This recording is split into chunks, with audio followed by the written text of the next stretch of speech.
गर्मी के दिन थे। सभी लोग गर्मी से परेशान थे। रानू की तो चाय की दुकान थी। रानू की चाय की छोटी सी दुकान थी जिससे कोई भी उससे चाय नहीं खरीदता। गर्मी के कारण सभी लोग बहुत परेशान थे। रानू भी बहुत परेशान थी क्योंकि उसकी दुकान पर कोई नहीं आता।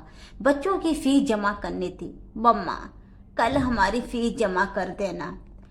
ये बात सुनकर रानू सोचती है, अब मैं कहाँ जाऊँ, मेरी सहायता कौन करेगा। फिर उसके मन में विचार आता है, मैं सेठ जी के पास जाती हूँ, क्या पता वो मेरी थोड़ी सी सहायता कर दें।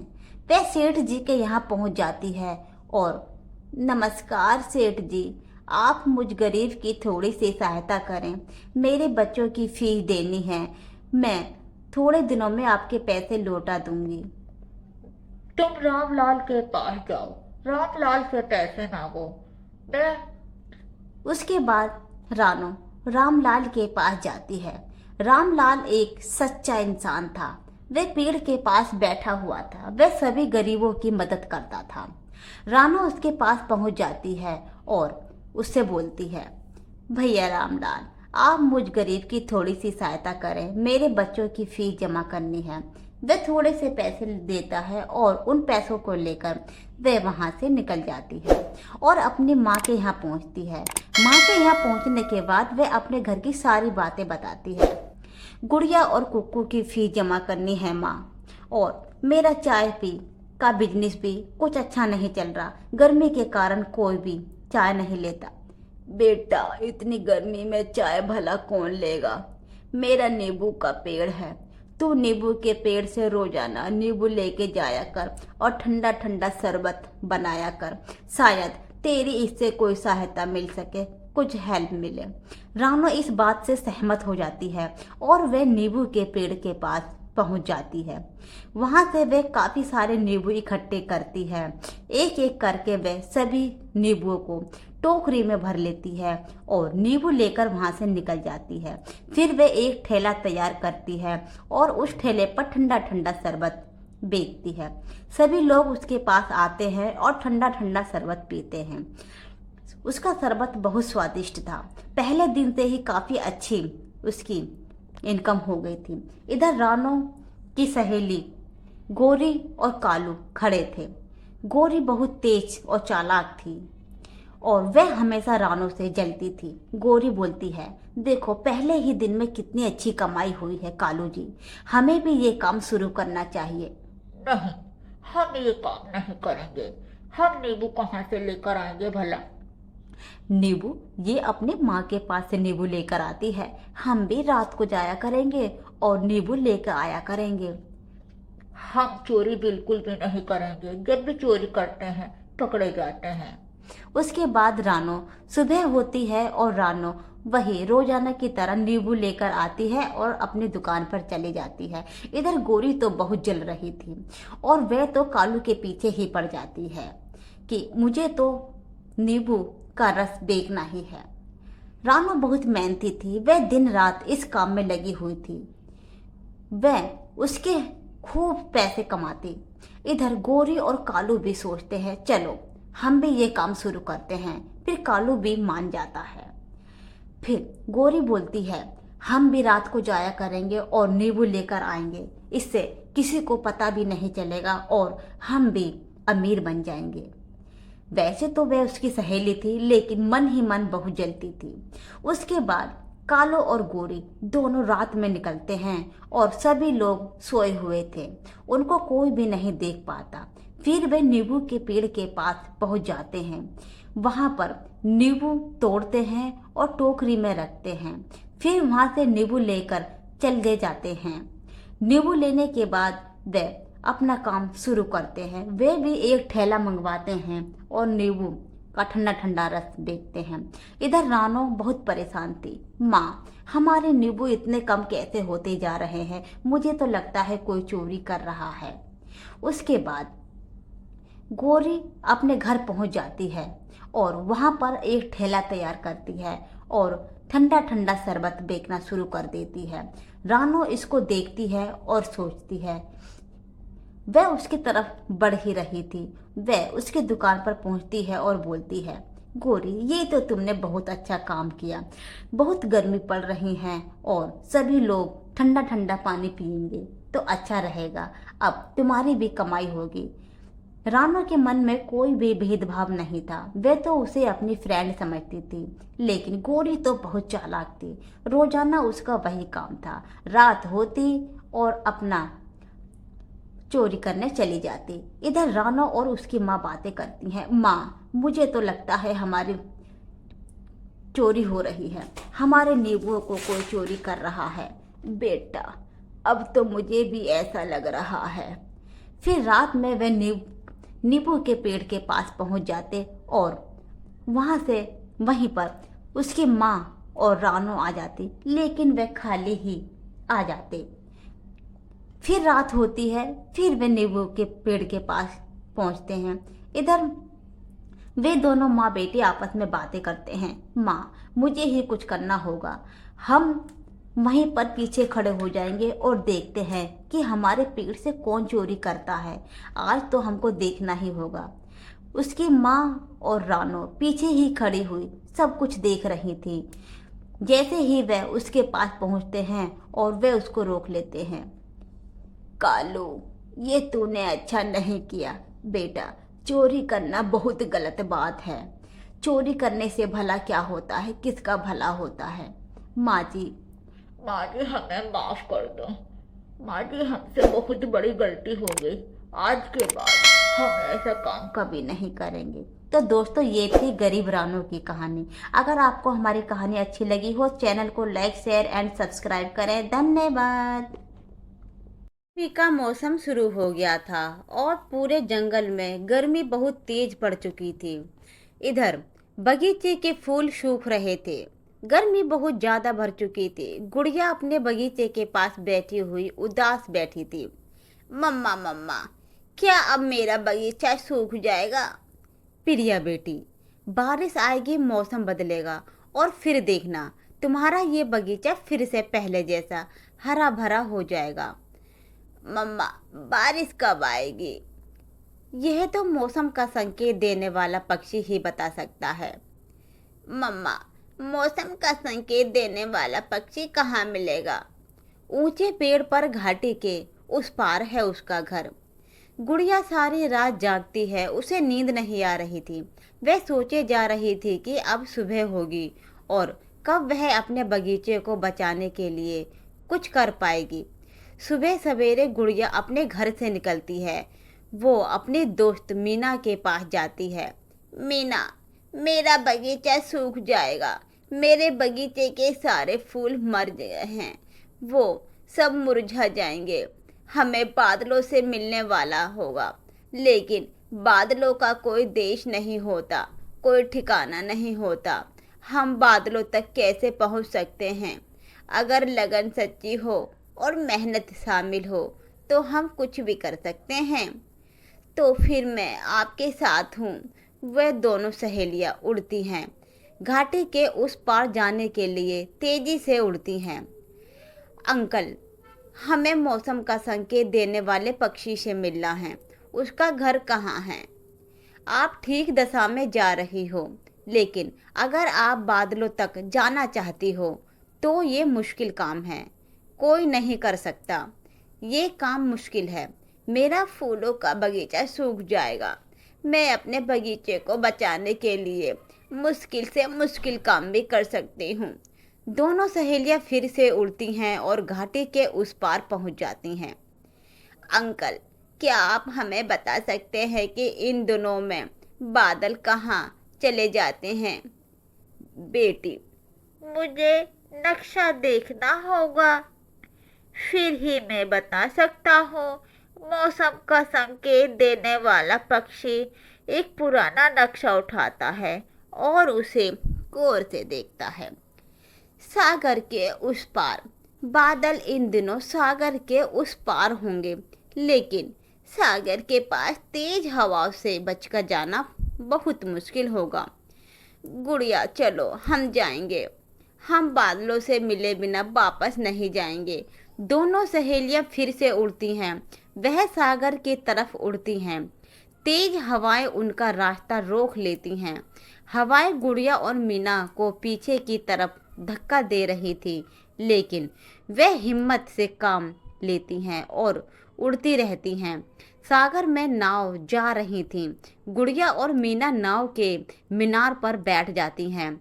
यह तो आसान हो गया, अब हम दूसरे किनारे आसानी से जा सकते हैं। गुड़िया, मैं तो पहली बार नाव में बैठी हूँ। दोनों सहेलियाँ थोड़ी ही देर में सागर की दूसरी तरफ पहुंच जाती हैं। बादल गहरी नींद में सोए हुए थे। गुड़िया बादलों को आवाज देती है, अंकल बादल, बादल अंकल। गुन्नू कौन है? कौन है अंकल? हम बहुत दूर से आए हैं अंकल, मेरा बगीचा सूख रहा है। सब कहते हैं कि मेरा बगीचा सूख जाएगा। यहाँ तक आना बहुत मुश्किल था।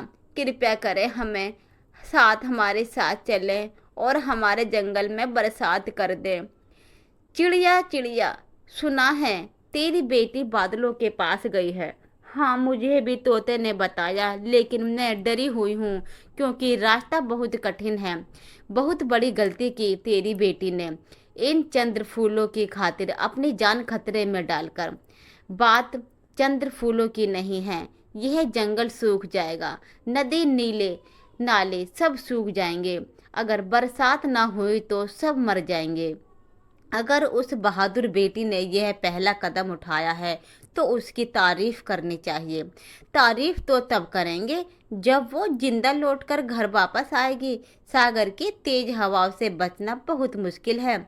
ऐसे कहते हुए गोरी को भी वहां से चली जाती है। आज रोज बहुत नठा हुआ था। वह अपनी आखिरी सांसें ले रहा था।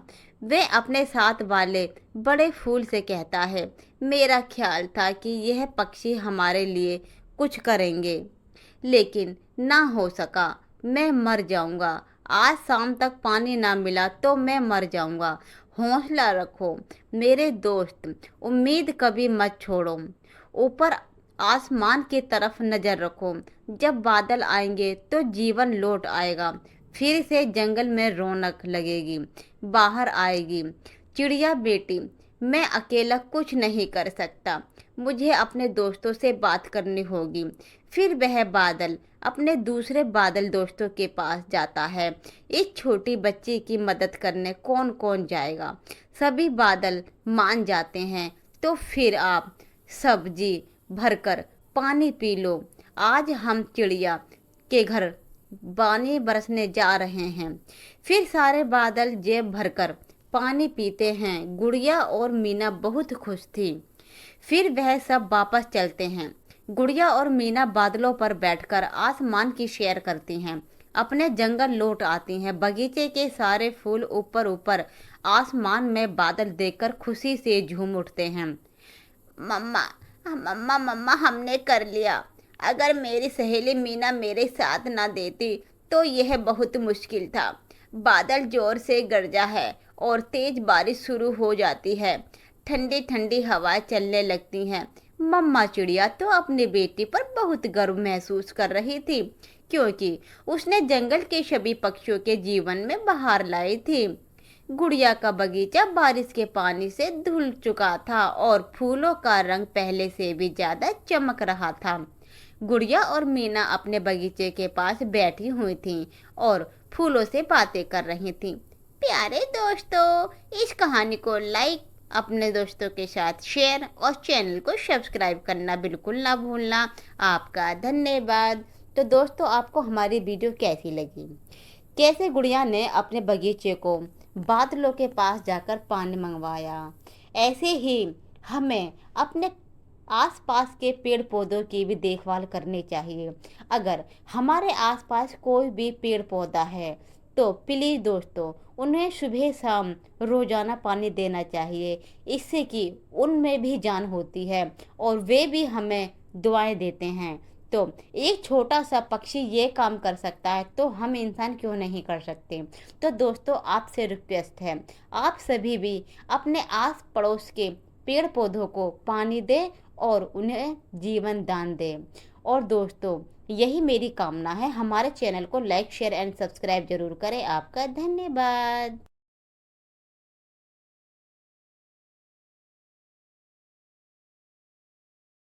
इस चिड़िया के दिन भर में ना जाने कितनी जलेबियां बिकती होंगी। पता नहीं हमारी जलेबियों में क्या बुराई है। गौरी, चिड़िया की दुकान बहुत पुरानी है और मशहूर भी। उसके ग्राहक बने पड़े हैं और हमने अभी नई नई दुकान खोली है। वो दोनों कौवे पति पत्नी ऐसे बातें कर रहे थे, तभी दो अमीर पक्षी चिड़िया की दुकान पर रुकते हैं और 2-2 किलो जलेबी मांगते हैं। गौरी फिर से उदास हो जाती है। चिड़िया को कौवों के मुंह पर उदासी बिल्कुल भी अच्छी नहीं लगती। अभी कुछ करती हूँ जिससे कौवों की उदासी दूर हो। और वो चिड़िया, जलेबी दे भी दे, हमें देर हो रही है। भाई साहब, वो दरअसल मेरी सारी जलेबी एक फंक्शन में जाने वाली है, इसलिए मैं इन्हें बेच नहीं सकती। आप एक काम करें, उन कौवों से खरीद ले, उनकी भी बहुत अच्छी जलेबी है। ठीक है, चलिए दोस्त, आज उन कौवों से ही खरीदते हैं। फिर वो दोनों ग्राहक कौवों की रेहड़ी पर चले जाते हैं। गौरी खुशी खुशी उन्हें जलेबियाँ तोलती है। कालू, चिड़िया ने अपने ग्राहक हमारी दुकान पे क्यों भेजे हैं? पता नहीं, ये तो पूछ के आना पड़ेगा। फिर वो दोनों चिड़िया की रेहड़ी पर आ जाते हैं। बताइए चिड़िया बहन, आपने ऐसा क्यों किया? देखें बहन जी, आप भी कमाने बैठी हो और मैं भी, फिर अकेले अकेले क्यों कमाऊं? दोनों की ही कमाई होनी चाहिए, इसलिए मैंने अपने ग्राहकों से झूठ बोला। चिड़िया, आप तो बहुत अच्छी हो, हम कौवों की दोस्त बनोगी? हाँ हाँ, क्यों नहीं, आज से हम पक्के दोस्त हैं। आप अभी नए नए आए हो, कोई भी परेशानी हो तो मुझे याद करना। ठीक है चिड़िया बहन, अब हम अपनी रेहड़ी पे जाते हैं, कल बातें करेंगे। फिर वो दोनों कौवे अपनी रेहड़ी पर चले जाते हैं। चिड़िया का स्वभाव बहुत अच्छा था। अब से वो जानबूझकर अपने आदि ग्राहक कौवों के पास भेज देती, जिससे कौवों की कमाई भी होने लगी थी। कुछ दिन ऐसे ही बीत जाते हैं। कालू, जलेबियों के काम में तो बहुत कमाई है। अभी तो हमारी दुकान ठीक से जमी भी नहीं और कितना मुनाफा होने लगा है। हाँ, अगर वो चिड़िया न हो तो हमारी बल्ले ही बल्ले हो जाए। हाँ कालू जी, आपने एकदम ठीक कहा, मगर वो चिड़िया जाएगी कहाँ? कहाँ जाएगी? भगाना पड़ेगा अपने शातिर दिमाग का यूज करके। फिर वो दोनों शैतान कौवे चिड़िया को भगाने की योजना बनाते हैं। अगले दिन जब चिड़िया अपने ठेले पर बैठी थी। गौरी, इस डिब्बे में नीम का रस है, तुम आँख बचाकर चिड़िया के जलेबी घोल में डाल दो, फिर उसकी सारी जलेबी कड़वी बनेंगी और सारे ग्राहक हमारे पास होंगे। गौरी कभी ऐसा ही करती है। वो चिड़िया के पास जाती है। चिड़िया बहन, हमारी रेहड़ी पर पानी खत्म हो गया है, जरा थोड़ा सा देना, कालू जी को जलेबी बनानी है। हाँ गौरी, क्यों नहीं, मैं अभी देती हूँ। चिड़िया जैसे ही मटके से पानी निकालती है, गौरी जल्दी से नीम का कड़वा रस जलेबी के भगोने में डाल देती है। चिड़िया बहन, आपने जलेबी घोल को कितना अच्छा बनाया है, कालू तो इसे पतला कर देता है। ऐसे गौरी कभी जलेबी घोल को घुमा भी देती है, जिससे चिड़िया को कुछ भी दिखाई नहीं देता और वहाँ से चली जाती है। चिड़िया, मुझे 20 रुपए की जलेबी तो देना, मैं यही खाकर जाता हूँ, भूख लगी है जोरों की। चिड़िया कबूतर को जलेबी दे देती है। कबूतर जैसे ही जलेबी खाता है, तुरंत ही थूक देता है। थू, कितनी बुरी जलेबी है, सारा मुंह खराब कर दिया। ऐसे बोलकर कबूतर कौवों की दुकान पर चला जाता है।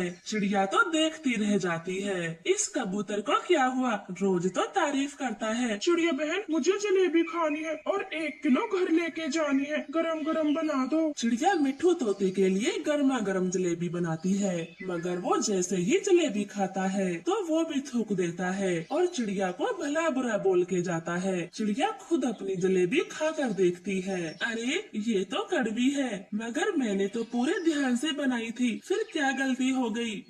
लगता है कुछ गलती से गिर गया होगा। फिर चिड़िया अपनी सारी जलेबी रास्ते में फेंक कर घर चली जाती है। कौवे तो बहुत खुश थे। अगले दिन चिड़िया फिर से जलेबी बनाती है, मगर गौरी कौवी तो आज भी आंख बचा के चिड़िया की जलेबी खराब कर जाती है। थू चिड़िया, लगता है जलेबी बनाना भूल गई, आज के बाद आऊंगा ही नहीं, क्या घटुआ जलेबी है। ऐसे उल्लू भी चिड़िया को खूब सुना कर जाता। अब जो भी ग्राहक आता है, चिड़िया की दुकान से कौवों की दुकान पर जाता। चिड़िया तो बहुत दुखी थी, पता नहीं ये सब क्या हो रहा है, शायद इस मैदे में ही खराबी होगी, आज मैं किसी और से मैदा लाऊंगी। खाऊंगी। ऐसे सोचकर चिड़िया बाजार से मैदा लाती है और पूरे ध्यान से जलेबी बनाती, मगर गौरी का तो रोज का हो गया था। कालू, आज तो ऐसा केमिकल डाल के आई हूँ, पक्षियों का खाते ही पेट दर्द करने लगेगा और वो गुस्से में चिड़िया का ठेला ही तोड़ देंगे। हाँ गौरी, फिर हमारी ही जलेबियाँ बिकेंगी और हम अमीर हो जाएंगे। बोले चिल्दी,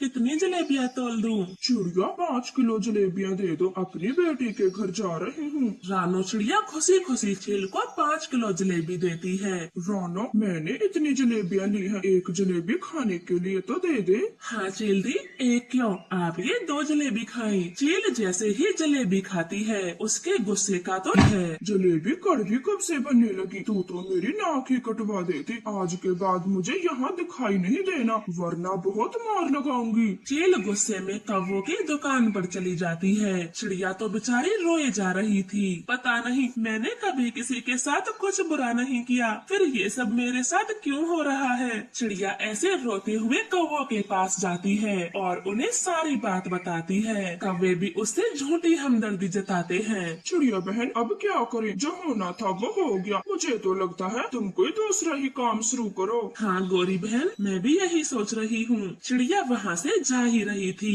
कि तभी उसकी नजर गौरी के ठेले पर रखी डब्बी पर जाती है। चिड़िया को शक होता है, वो चुपचाप उसे ले जाती है। ये तो नीम का रस है जो कड़वा होता है और मेरी जलेबियाँ भी तो कड़वी होती हैं। अच्छा, तो अब समझ आया ये गौरी हर रोज मेरे ठेले पर क्यों आती थी। गौरी, मैंने तुम्हारे साथ कितनी भलाई की और तुम ही मेरी दुश्मन बन गई, लेकिन अब तुम्हें छोड़ूंगी नहीं। सबक नहीं सिखाया तो मेरा नाम रानो नहीं। ऐसे चिड़िया अपना ठेला दोबारा से बनवाती है और कैमरे वाले मिट्ठू तोते को सारी बात बताती है। रानो चिड़िया, आप चिंता न करो, उन कौवों को तो मैं रंगे हाथ पकड़ूंगा। फिर अगले दिन चिड़िया अपना ठेला दोबारा से उसी जगह पर लगा लेती है। कौवे तो बहुत हैरान थे। कितनी ठेठ है ये चिड़िया। कालू, घर से चूहे मारने की दवा लाती हूँ, एक आध पक्षी तो मरेगा, लेकिन फिर हमारा रास्ता बिल्कुल साफ और चिड़िया जाएगी जेल में। ऐसे गौरी कौवी घर से चूहे मारनी दवा लाती है और चिड़िया के पास चली जाती है।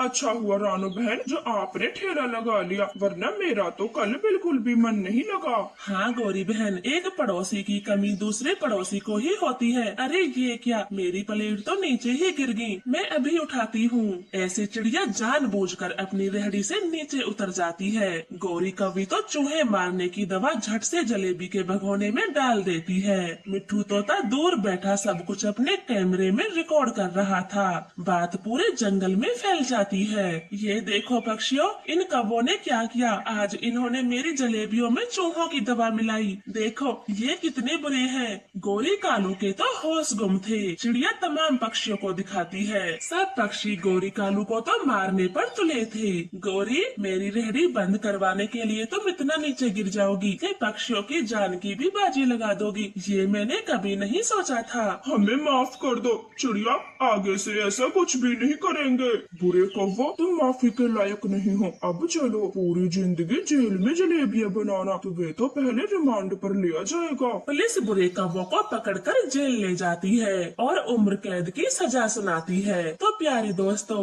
इस कहानी से हमें सीख मिलती है, अपने थोड़े से लाभ के लिए भी इंसान को इतना भी नहीं गिर जाना चाहिए जिससे दूसरों की जान पे ही बनाए। प्लीज हमारे चैनल को सब्सक्राइब करें। आपका धन्यवाद। कालू सुनते ही सभी छोटे बच्चों को पता चल जाता कि जंगल में चाचा कौवा आइसक्रीम वाला आ गया है। आइसक्रीम, आइसक्रीम, मीठी स्वादिष्ट आइसक्रीम।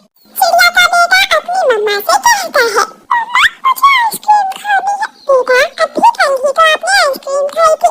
मम्मा प्लीज, मेरा दिल कर रहा है। अपने बेटे की जिद देखकर मामा चिड़िया अपने बेटे को पैसे दे देती है और चिड़िया का बेटा पैसे लेकर जल्दी जल्दी से अपने घर से निकलता है। वो दूर से ही कौवे को आवाज देता है, अंकल अंकल रुक जाए, मुझे आइसक्रीम दे जाए।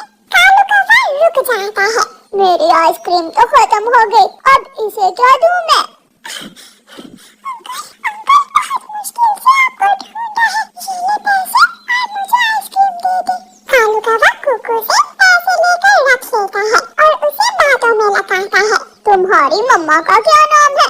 रानू चिड़िया। अंकल, मैं रानू चिड़िया का बेटा हूँ। वो बेरी के पेड़ पर है ना घर तुम्हारा? हाँ अंकल, अब मुझे तो दो। मैंने आपको अभी 10 रुपए दिए तो हैं।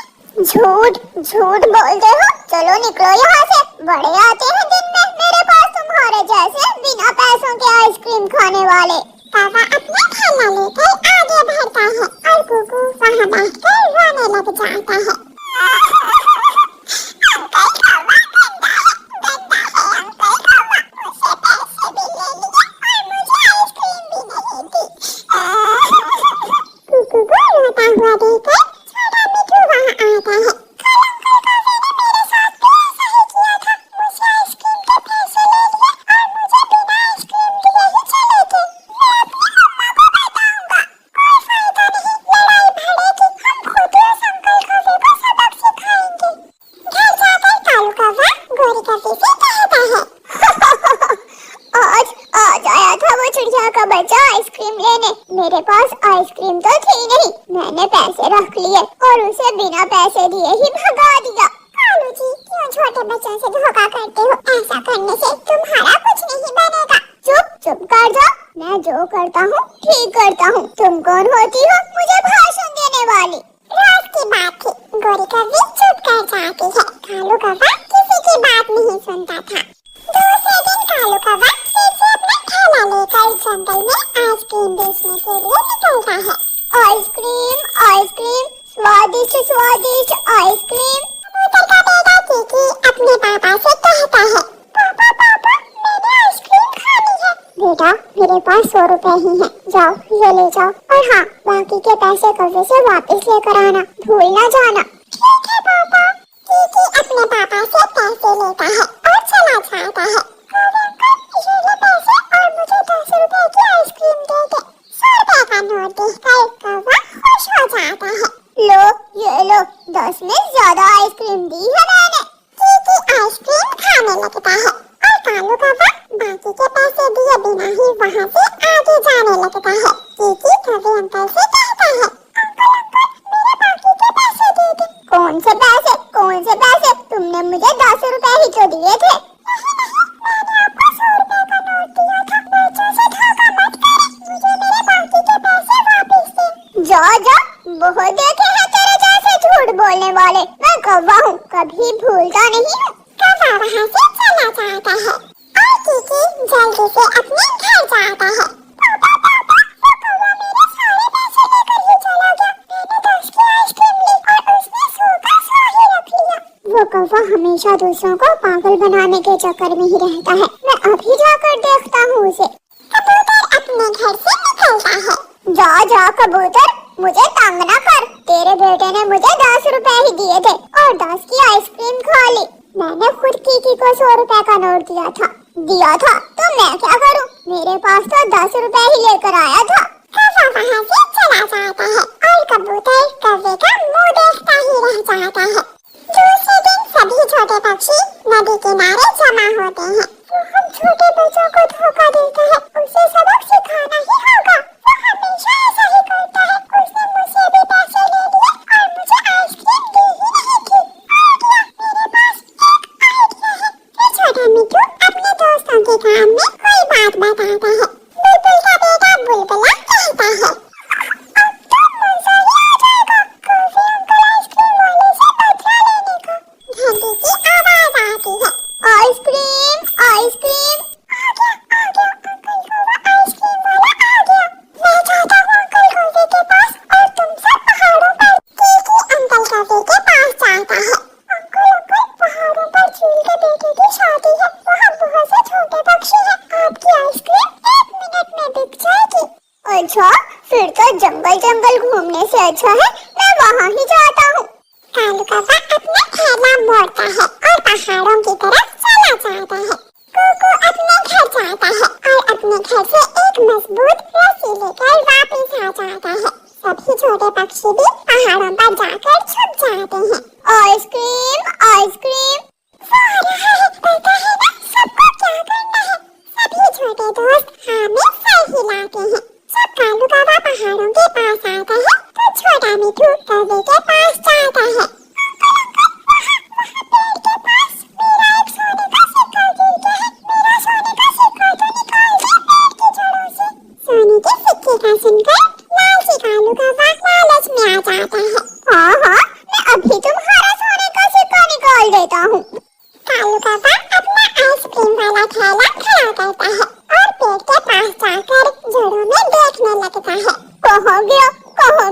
यहाँ तो कोई सोने का सिक्का नहीं है। जब कौवा दूसरी तरफ जाता है तो सभी छोटे पक्षी मिलकर कौवे का थैला लेकर वहाँ से भाग जाते हैं। अरे अरे, मेरा आइसक्रीम वाला थैला कहाँ गया? कौवा पागलों की तरह इधर की आइसक्रीम खाने लगते हैं और मजे मजे से वहाँ बैठकर कौवे की सारी ही आइसक्रीम खा लेते हैं। मजा ही आ गया। छोटे बच्चों से पंगा लेता है कौवा अंकल। अब उसे समझ आ जाएगी कि हमसे पंगा नहीं लेने का। सारी आइसक्रीम खाने के बाद छोटे पक्षी कौवे का थैला वहाँ ही छोड़कर अपने अपने घरों को चले जाते हैं।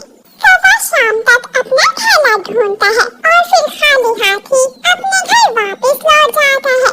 कालू, आज क्या हुआ? आज क्यों मुंह बनाया हुआ है? गौरी, कोई मेरा आइसक्रीम का थैला ही चुरा कर ले गया।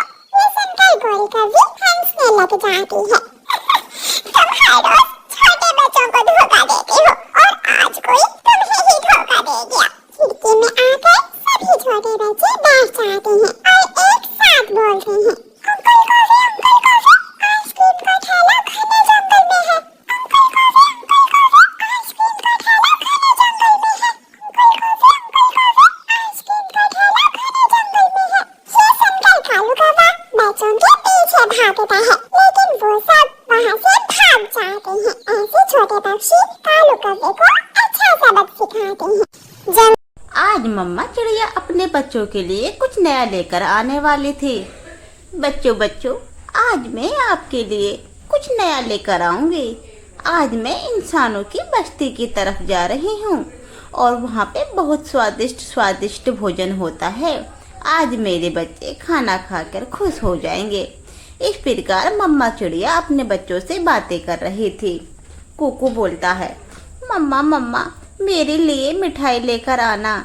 और उसकी बेटी गुड़िया, मम्मा मेरे लिए पापड़ लेकर आना। ठीक है बेटा, तुम इस बात का ध्यान रखना, घर से बाहर मत निकलना।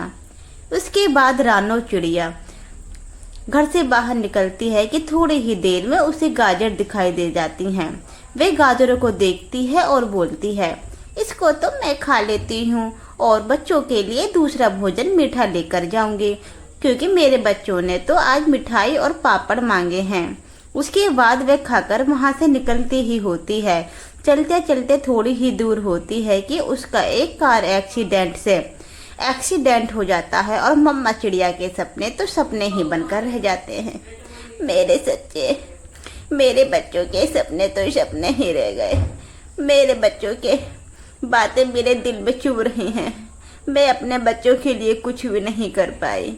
मेरे बच्चे, मुझे माफ़ कर देना। ये इंसान बड़े जालिम होते हैं, छोटे पक्षियों को देखते भी नहीं हैं।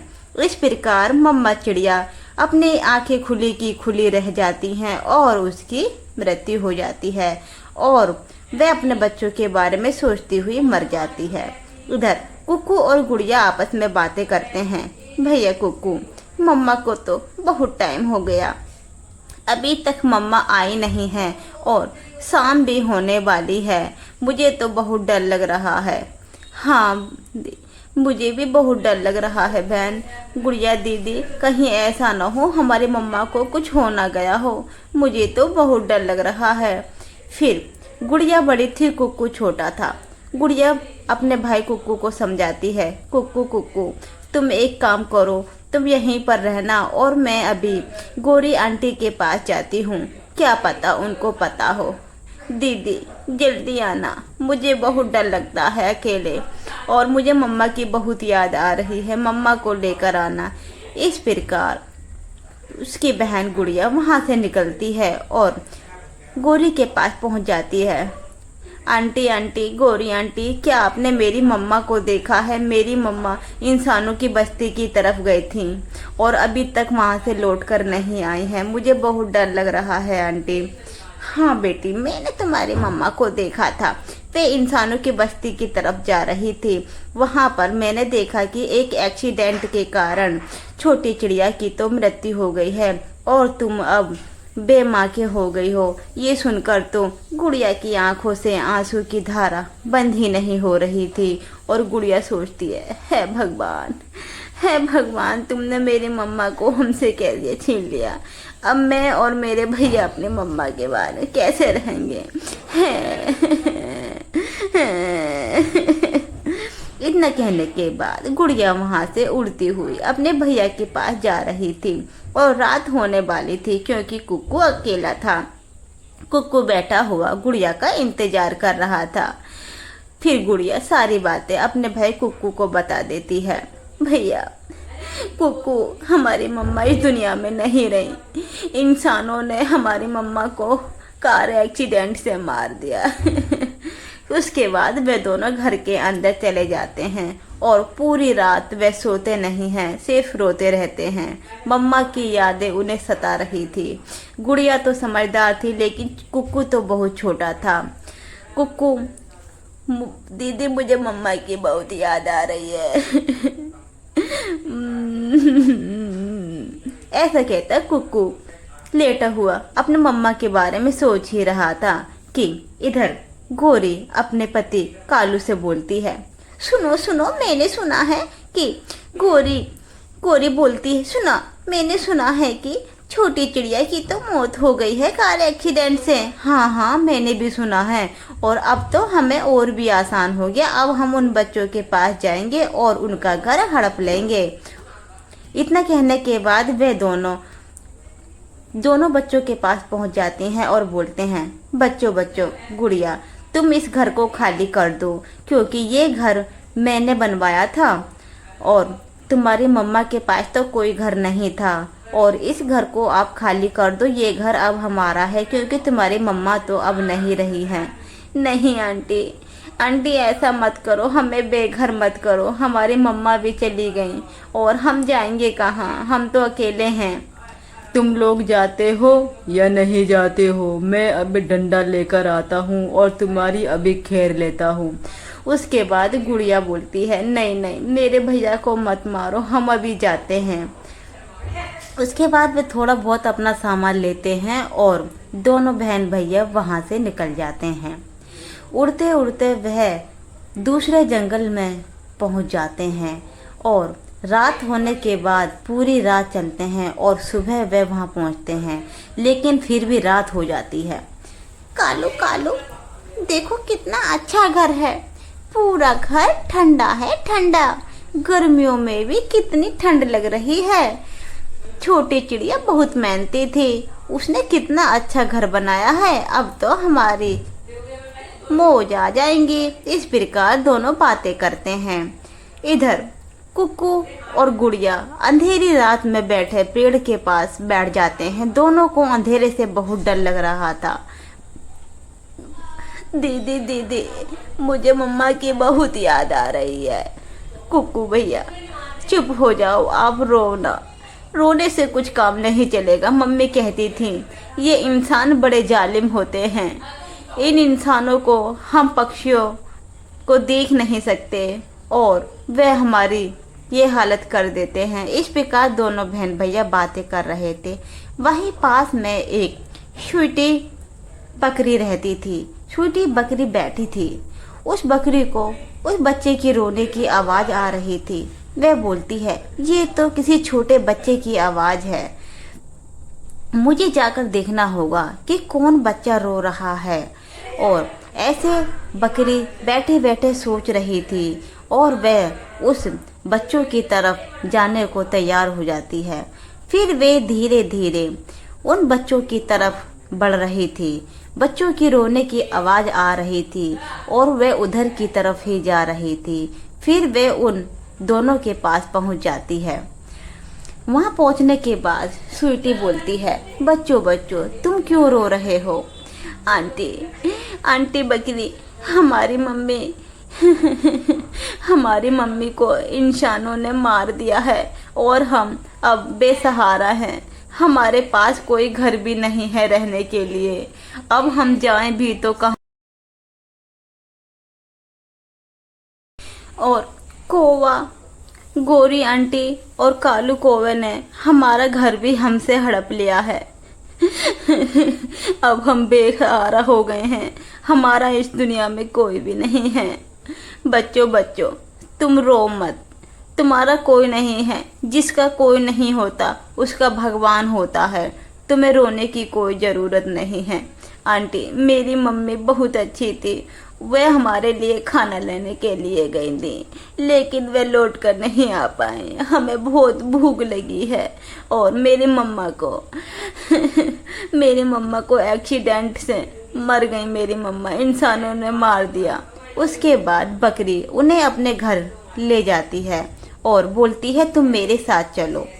फिर वे सभी बकरी के साथ उसके घर की तरफ बढ़ रहे थे। बकरी उनको अपने घर ले जाती है और वहाँ पर पहुँचती है और बोलती है बच्चों बच्चों, तुम्हें रोने की कोई ज़रूरत नहीं है।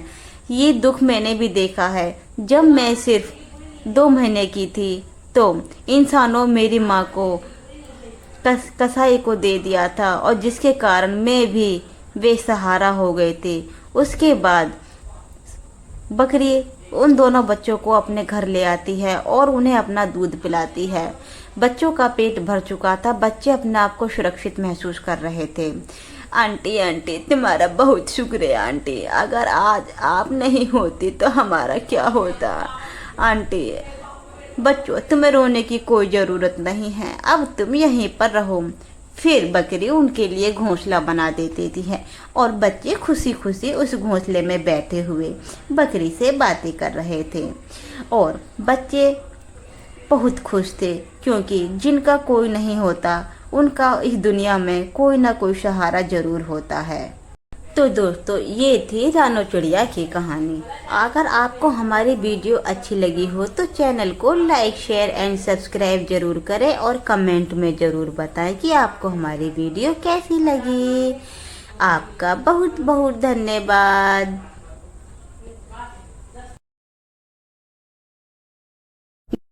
मैं गरीब रानो के यहाँ एसी।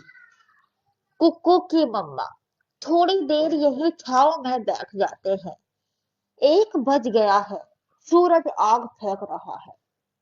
गुड़िया के पापा, इस बार सुना है गर्मी सबसे ज्यादा होगी। सब पक्षियों को गर्मी का डर है, ना जाने क्या होगा। गुड़िया की मम्मा एक काम करते हैं, सरसों की फसल कटने से ही एक ऐसी खरीद लेंगे। फिर देखना, हमारा घोंसला ठंडा रहेगा और बच्चे भी सुकून से सो पाएंगे। ना ना टुन्नू के पापा जी, एसी बहुत पैसों का आता है, ऊपर से उसका बिल भी बहुत ज्यादा आता है। हम छोटे किसान हैं, एसी का खर्चा नहीं झेल पाएंगे। रानो, इतने पैसे तो हमें मिल ही जाएंगे कि एसी खरीद सकें। और रही बिल की बात, तो कौन सा 12 महीने चलेगा। बस 2-3 महीनों की तो बात होती है। मैं एसी लेकर आऊंगा, बच्चों को गर्मी में नहीं मरने दूंगा। ठीक है जी, ठीक है, ले आना आप एसी। अब फसल में काम बाकी था, जल्दी जल्दी करना पड़ता। ऐसी बातें कर वे दोनों दोबारा उड़ जाते हैं और अपनी सरसों की फसल को पानी लगाते हैं। रानो चिड़िया खुरपी से पानी का रास्ता बनाती है और ऐसे ही कुछ दिन बीत जाते हैं। अब उनकी सरसों की फसल पककर तैयार हो चुकी थी। वह बग्घी में भरकर बाजार ले जाते हैं। देखो रानो, पूरे 45,000 की फसल बिकी है। चलो एसी लेकर घर चलते हैं। हाँ हाँ हाँ, क्यों नहीं। बार बार बाजार में थोड़े ना घूमेंगे, आज ही ले चलते हैं। बच्चे बहुत खुश होंगे। फिर तो एक बड़ी दुकान से वे दोनों एसी खरीदते हैं और अपनी बैलगाड़ी में रखकर घर की तरफ चलते हैं। टिन्नू जी, आगे मिठाई की दुकान पर गाड़ी रोकना। मैं 2 किलो मोतीचूर के लड्डू लूंगी। 2 किलो क्यों, हम तो 4 पक्षी हैं। आधा किलो तुम, बहुत होंगे हमारे लिए। टिन्नू जी, इतनी महंगी चीज लेकर घर जा रहे हैं, हमें एसी का स्वागत भी तो करना होगा और घर आए पड़ोसियों का मीठा मुंह भी तो करना होगा। माँ कहती है कि नई चीज जब घर में आती है तो सबका मुंह मीठा कराना चाहिए, जिससे घर में बरकत होती है। जब 4 लोगों का मुंह झूठा करांगे तो आप ही बताएं, ज्यादा तो चाहिएगी ना। मेरी माँ भी हर चीज को मिठाई से ही पूछती थी। अब जल्दी चलें। फिर वह दोनों मिठाई लेकर घर पहुंच जाते हैं। यही देखकर सारे बच्चे उनके घर में जमा हो जाते हैं। धीरे धीरे उनके माता पिता भी आ जाते हैं। हम में से किसी के घर में भी एसी नहीं है। गुड़िया कुक्कू, आप दोनों बहुत लकी हो जो एसी में रहोगे। रानू आंटी, जल्दी से एसी चलाओ ना, हमें भी इसका बहुत इंतजार है। फिर रानू चिड़िया आरती की थाली लेकर आती है और एसी चला देती है। सभी बच्चे एसी में बैठ जाते हैं और रानू सभी का मुंह मीठा कराती है। आओ आओ, सब मिठाई खाओ और एसी में बैठो। क्या रानो, तुमने गर्मी में बिठा रखा है, जरा एसी तो चलाओ, तभी तो मिठाई खाने में मजा आएगा। हाँ हाँ गौरी आंटी, सही कहती हो। पापा पापा रिमोट दो, मैं एसी को चालू करूंगी। आप सब देखना। फिर तो नोचुदा हंसता हुआ चिड़िया को रिमोट देता है। गुड़िया बटन दबाती है और एसी से ठंडी ठंडी हवा आने लगती है। हाँ, हो गया, क्या हवा है। अब चिड़िया के घर में तो मजे ही मजे थे। जब जब मुझे गर्मी लगेगी मैं तो यहीं आ जाया करूंगा। हाँ भाई, ये तो बड़ी कमाल की चीज है। गर्मी में भी मुझे ठंड लग रही है। अरे हटो हटो, मुझे भी तो हवा खाने दो। हाँ हाँ हाँ हाँ हाँ, कितनी ठंडी हवा है। ऐसा लग रहा है कहीं तेज बारिश हुई हो और उसके बाद ही ठंडी ठंडी हवा चल रही हो। इस तरह से सब पक्षी रानों के यहाँ एसी की खूब तारीफ करते हैं और 10 बजे अपने अपने घरों को लौट जाते हैं। गोरी कोवी को पसीने से नहा रही थी और कालो कौवा एक रुमाल ओढ़कर लेट जाता है। गोरी, मेरा रुमाल गर्म हो गया है, जरा पानी से भिगोकर देना। मैं नहीं दूंगी, हमेशा ऐसे फालतू जुगाड़ करते रहते हो। उस चिड़िया के परिवार को देखो, एसी की ठंडी ठंडी हवा खा रहे होंगे। हाँ मम्मा, सही बोल रही हो आप। और हम यहाँ गर्मी से मरे जा रहे हैं। हमसे भी अच्छे तो वे गरीब पड़ोसी हैं। हम तो बस नाम के ही अमीर हैं। कुछ शर्म करो कालू के पापा, कुछ शर्म करो। अब तो हमारा बेटा भी गर्मी से परेशान है। अब आप भी एक एसी ले आओ। 400 रुपए में अभी लाता हूँ एसी। तो फिर बिल कौन भरेगा? तुम्हारा बाप। इस गर्मी में 1 रुपए कमाई नहीं हो रही है और मांग करती हो एसी की। रहने दो बेटा, तुम्हारी तो किस्मत ही खराब है। अब चुपचाप लेट जाओ। वो कालू कौवा तो गर्मी में घर से बाहर निकलने को जरा भी तैयार नहीं था।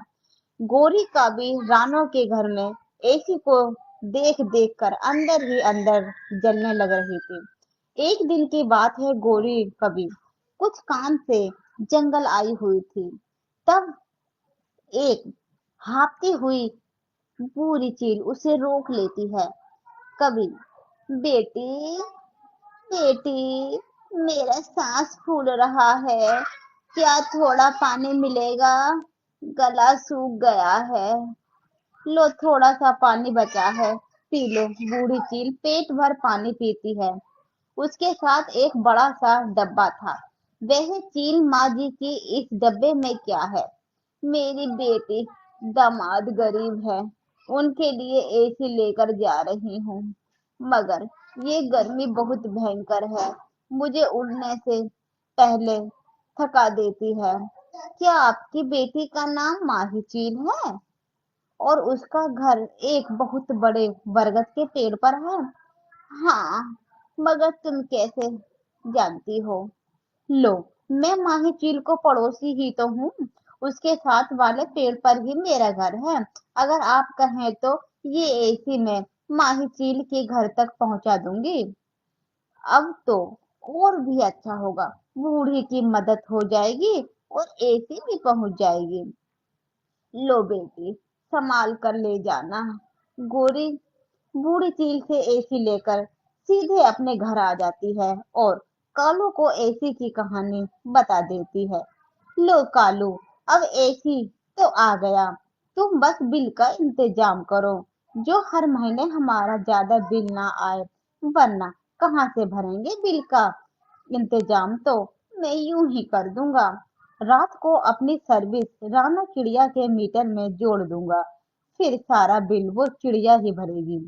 अब कालू का वह रात के अंधेरे में अपने घर की तार चिड़िया के मीटर से जोड़ देता है और एसी की ठंडी ठंडी हवा खाते हैं। वाह वाह वाह, ये हुई ना बात, क्या हवा है एसी की, पूरा घर मिनटों में ठंडा कर दिया। हाँ मम्मा, अब तो गर्मी भी नहीं लग रही है, सोने में भी बहुत मजा आएगा। ऐसे कौवा का परिवार मजे से सो जाता है। कुछ दिन बाद बिल आता है। देखो गोरी, हमारा बिल तो 300 रुपये आया है और उस टुन्नू का बिल आया होगा कई हजार। हमारे तो मजे ही आ गए। ये क्या रानो जी, 17,000 का बिल, इतना महंगा? मैंने कहा था ना, एसी का बिल बहुत ज्यादा आता है। अब भरो रानो, अब एसी को सिर्फ 2 घंटे के लिए चलाओ। एसी तो हम बिल भरते भरते कंगाल हो जाएंगे। फिर रानो एसी को दिन में सिर्फ 2 घंटे के लिए ही चलाती है, मगर कोवो का एसी तो हर समय चलता रहता है। धीरे धीरे 1 महीना बीत जाता है और दोबारा से बिल आ जाता है। बाप रे बाप, इस महीने का बिल भी 12,000 आया है, मगर हमने तो बस 2 घंटे ही एसी चलाई थी। टुन्नू जी, मैं तो कहती हूँ एसी को बंद करके रख देते हैं, अब पैसे नहीं बचे, घर में खाने को भी राशन लाना है। पिछले महीने 17,000 भरे हैं और पंखे में हवा खा लेंगे।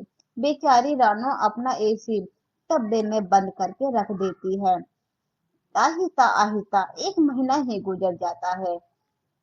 देखो मम्मा पापा, अभी तो हमारा बिल पूरा 11,000 का आया है, ये कैसे हो सकता है? हमने अपना एसी तो बंद कर दिया है, फिर यह बिल इतना क्यों आया है? टुन्नू जी, कहीं ना कहीं तो कुछ गड़बड़ है, आप चेक करें। टिन्नू चिड़ा मीटर चेक करने जाता है और दूसरी डोरी को देखकर समझ जाता है, ये रही वो जड़ जो बिल गड़बड़ कर रहा था। कौवों के घर की तार उन्हें तो अच्छा सबक सिखाऊंगा। अब अपनी और मिट्ठू कबूतर की डोरी को भी कौवे के घर से जोड़ देता है, तब पता चलेगा, बढ़कर आएगा ना उसका बिल। फिर टिन्नू चिड़ा अपने साथ साथ मिट्ठू और कबूतर की डोरी को भी कालू के मीटर से जोड़ देता है और घर जाकर पूरे 24 घंटे एसी चलाता है। दिन गुजरते गए और कौवों के घर का बिल आने लगा। उनकी आंखें तो फटी की फटी रह जाती हैं। वे भागकर अपना मीटर चेक करते हैं। गोरी, इस बार तो चाल उल्टी ही पड़ गई। सबके कनेक्शन हमारे मीटर से जुड़ गए हैं, तभी तो यह 50,000 का बिल आया है। हम और कब तक भरेंगे बिल? हमारे पास तो इतने बिल भी नहीं है। तुम्हारी बिजली ही काट दी जाएगी और तुम सब गर्मी से मरोगे। छी, कालू गोरी, शर्म आनी चाहिए। ऐसे खरीदने की औकात रखते हो और बिल चिड़िया से भरवाते हो। तुम्हें सबक सिखाने को टिन्नू ने ये सब किया। अब भरो 50,000 का बिल। मिट्ठू तोते ने इतना बोला ही था, तभी वह बूढ़ी चील अपनी बेटी और दामाद के साथ आती है तो बहुत गुस्से में थी। दामाद जी, यही है वह चालाक चील कवि जो मेरा एसी लेकर भाग गई, मारो इसे, छोड़ना मत। फिर तो चील गोरी को खूब मार लगाती है और अपना एसी लेकर लौट जाती है। वहां मौजूद सब पक्षी हंसते रह जाते हैं। कौवे को बहुत शर्म आ रही थी। गोरी और खाव एसी की हवा, बिना बात को मार खानी पड़ रही है और ये भरो 50,000 का बिल। हाय हाय, गर्मी में मुझे कमाना पड़ेगा, अब क्या होगा, हम कहाँ जाएंगे? इस प्रकार दोस्तों, कौवे को उसकी सजा मिलती है। तो दोस्तों हमें कभी भी ऐसा गलत काम करना नहीं चाहिए जिससे हमें दूसरों के आगे शर्मिंदगी महसूस हो। तो दोस्तों अगर आपको हमारी कहानी अच्छी लगी हो, चैनल को लाइक शेयर एंड सब्सक्राइब जरूर करें। आपका धन्यवाद।